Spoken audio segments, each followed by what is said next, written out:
when I started this channel, I really wanted to focus on something completely new.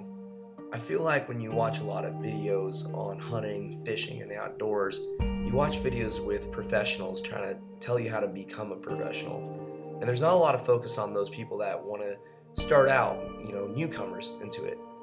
And so when I created Rookie Outdoor Learners, I wanted to show people that despite not necessarily having someone to have shown you how to go hunting, go fishing, hiking, or do crazy things in the outdoors, that it doesn't require you to be a professional or have someone professional teach you. And so when I started out hunting, I actually taught my own self. My dad and I grew up fishing a lot, but we never got into hunting. And when I moved down to Florida, I wanted to go and experience hunting for the first time. I had a lot of friends that did it. I had people tell me all about their hunting experiences. I wanted to have one hunt of my own. And so I went out and did that, and that's what really started Rookie Outdoors in this channel. This channel, I think, is really unique in that it helps teach people from a beginner's perspective that there are ways to get involved and do things that you want to do, especially when it's something completely new that might seem confusing. I mean, in this channel, you guys have seen me go on my first duck hunts, my first deer hunts, gator hunts, you name it. And so I find it really awesome that I had the opportunity to start a channel to be able to show people through a beginner's perspective of what it's like to get into and involved in the outdoors. And so with Rookie Outdoor Learners, that's what this channel is all about. We're not professionals trying to pander to professionals. We're people that are trying to show you how you can get involved in new things, and that you don't need somebody to necessarily teach you, but it's nice to have a resource there to point you in the right direction.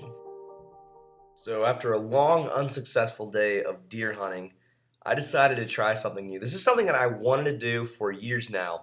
After watching like Duck Dynasty and a bunch of other shows and seeing some friends go out and catching bullfrogs, I've always wanted to go frogging, but I never really tried it out until this one time when I shined my light and I ended up seeing bullfrogs just absolutely everywhere. And so I decided to give it a shot, and this is what the end result was, y'all.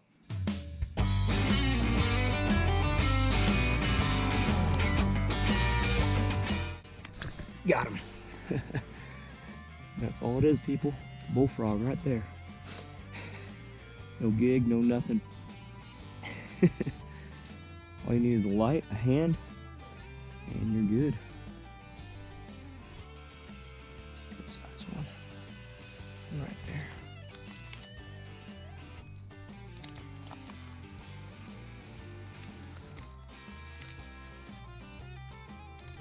Oh, he got away. Had them, but they're a little slippery.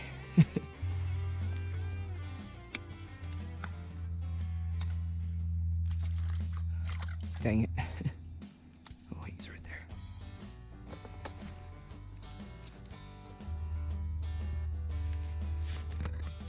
Got him. There he goes. Look at the legs on that one.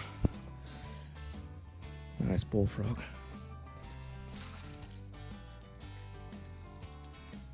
Gator.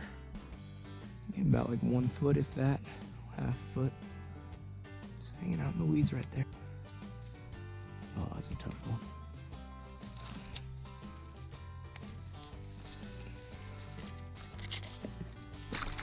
Oh. Dang. Just got out of my grip. So, a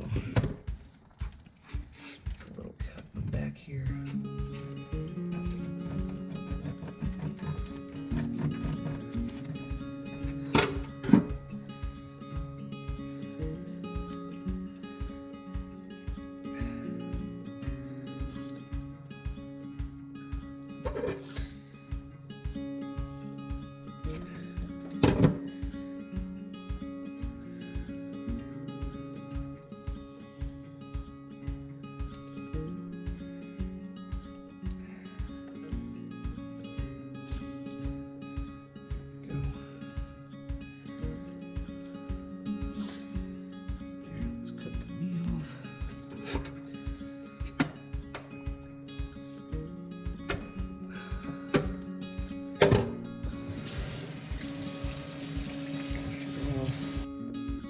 done, this is what it looks like.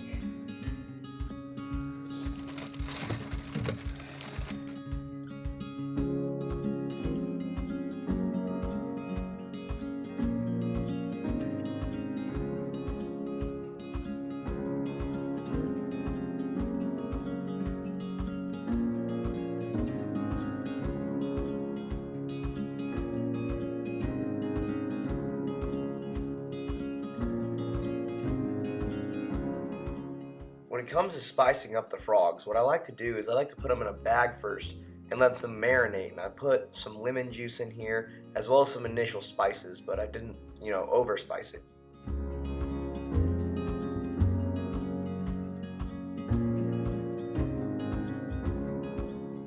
From what I read online, it's best to keep those frogs refrigerated for up to 2 days and then no later than that.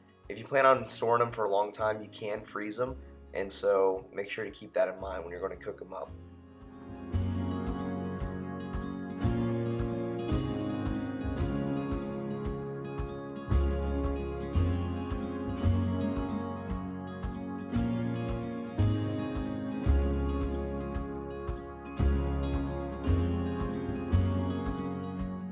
Now what I like to do too is I like to, in a saute pan, get a nice thing of butter and just kind of melt it down at a really low temperature. Mix in some olive oil so that way the meat doesn't stick to the pan, and just let those two just kind of melt in with one another. From there, I'll grab a clove of garlic and cut it up and add it into the ingredients. That way it can all melt in together and just add a good butter, garlicky flavor. I also like to add a little bit of lemon too. If I would have had an actual lemon, I would have used that, but lemon juice works just fine.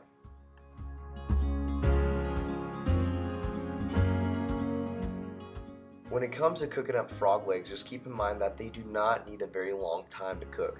In fact, I just cooked it at a very low medium temperature for just a couple minutes on each side. It really does not take too long to cook on each side.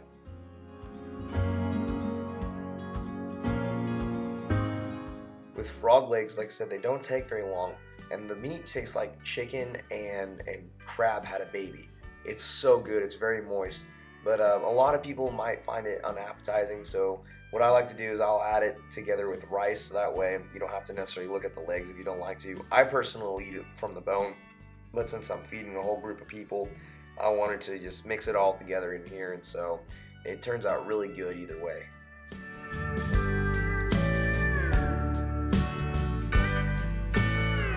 Hey guys, well I hope you enjoyed that video. It was a lot of fun making.